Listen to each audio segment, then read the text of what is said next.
So a few years ago, Indiana started its famous Illinois campaign, trying to convince companies to leave the land of Lincoln for the Hoosier state. Some of that was about taxes. Back in 2011, Illinois raised its income tax. That increase is expiring, dropping the state back to a level roughly comparable to Indiana and Wisconsin. So is Indiana now losing its competitive advantage? And what, if anything, can the area do about it? To talk about it, we have Karen Lauerman, who is president and CEO of the Lake County Economic Alliance, and also Micah Pollak, who is an assistant professor of economics at Indiana University Northwest. Welcome to both of you. Thank you. Steve. All right, so I want to get these numbers right here. So starting this month, Illinois' personal property tax rate dropped to 3.75% from 5%, and its corporate rate dropped to 7.5% from 9.5%. Indiana's tax rate is its income tax rate is 3.3, and its corporate tax rate is going to be 6.5 in July. But that's a much smaller advantage than it had been up until just this January. Have we really lost a lot here? Is this a big selling point that's now going away for Indiana? Karen Lauerman. Absolutely not. When companies are making their decisions to move to Indiana, in particular Northwest Indiana, and in my particular case, Lake County, Indiana, it's a big decision. It's not just a business decision, it's an emotional decision as well. So there's a couple of components for it. But we're not losing any advantage. It's just the Illinois companies are actually thinking about it just a little bit more.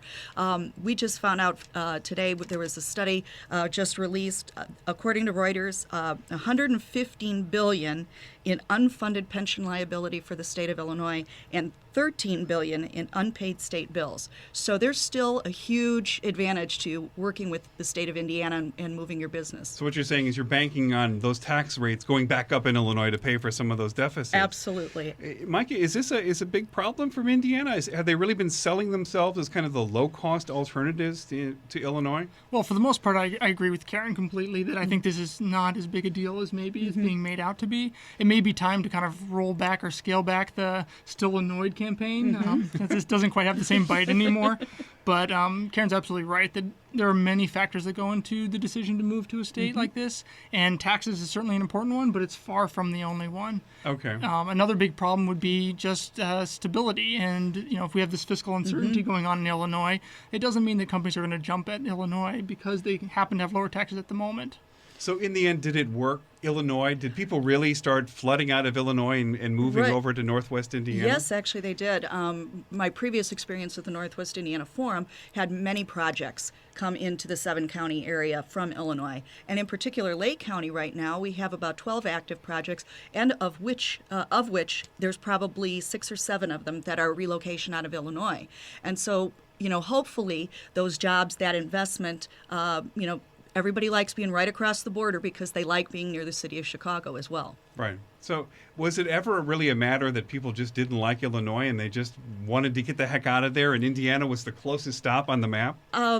I think probably that's part of it, but it's also good fiscal policy, and also our workman's compensation rate is much lower than the state of Illinois. Workman's compensation. So some of the costs of doing business. But is it time to get away from the whole notion that Indiana is kind of like the lower tax state and trying to sell ourselves as that? Is it time to move to maybe something else that might attract businesses here other than just low taxes? Well, like I said before, taxes are important, but they're not the only factor. Right.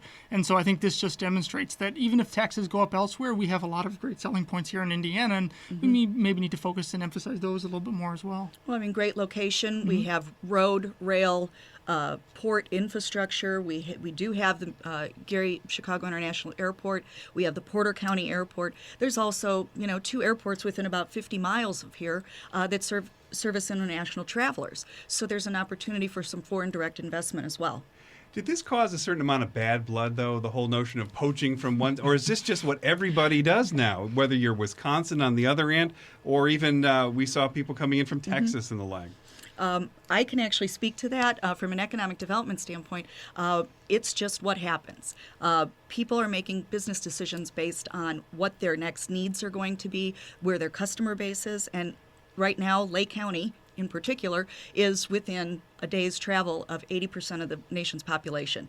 So we are, sort of the best of everything. All right. And you don't have to go downtown and fight your way through that traffic. Okay. Yeah. The stakes are high, but I think that's what makes it competitive here as well, yeah.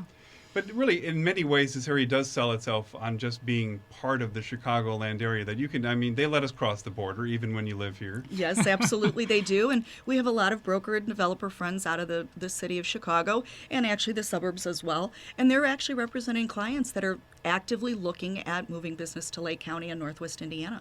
And they're doing that just because they like the climate here, or we've got more room than they do on that side of the border? Or? Well, it just depends on what they're looking for. For example, if we have the right property, we can do anything from food manufacturing, build to suit, all the way to light industrial, to food grade production facilities. We can do all of those things. Plus, we have a workforce, and we do have strong skilled labor. We know that there's a workforce shortage, but we also know that there's some opportunities that other groups and associations are working on.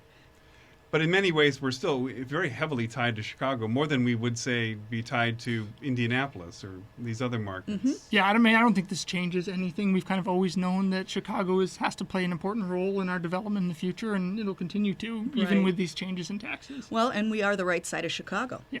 The Right side? The right side of Chicago. When you look at a map, we're the right side of Chicago.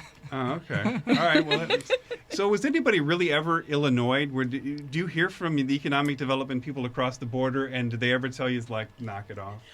Actually, we've had some people that are Illinois with Illinois. Yeah. So what we've done, previously at the forum, we did things like the grass is greener, highlighting the state. The state now has a slogan, a state that works. And I think really that's where they're focusing more of their efforts, the state's efforts. And in Lake County, we're kind of building off of that as well. And the region does as well. Yeah, the Still Annoyed campaign, I think maybe was a little more competitive and combative than other campaigns, but it's something we've been saying for a long time. Right. And I mean, there's a price to be paid by lower taxes. We also don't have very good public transportation in many areas, and I don't know, some of the infrastructure maybe is not what people are.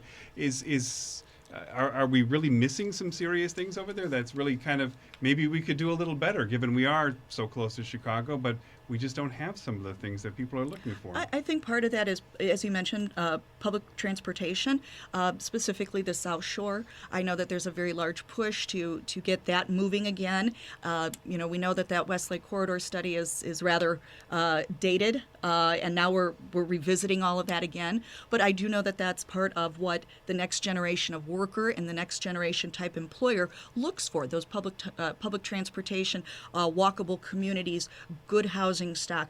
All of those things are part of the decision, but they're not the main factor. Quality of life is always a factor, but it's not the leading factor. There's usually 10 that are can be intermingled depending on the type of business that a person runs. And are people moving here the way, and they may be moving their business here, but are people relocating to Northwest Indiana from the suburbs of Chicago or the city itself? I mean, Well, for the most part, a lot of them are. I mean, lower property taxes, the better house values you can get here, the fact that we are so close to Chicago. Many people are very surprised when they discover that it's easier to get to downtown Chicago here than it is in many of the western suburbs. as well. Absolutely, true. I agree.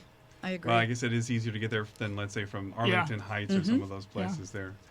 And our train rides are much shorter as well. Yes, yeah, and the Westlake Corridor should hopefully improve that. Yeah. Absolutely. Yeah. All right. Well, that's where we're going to leave it. Karen Lauerman, President and CEO of the Lake County Economic Development Alliance, Indiana Economic Alliance, and Micah Pollak, who is Assistant Professor of Economics at Indiana University Northwest. Thank you. Thank you.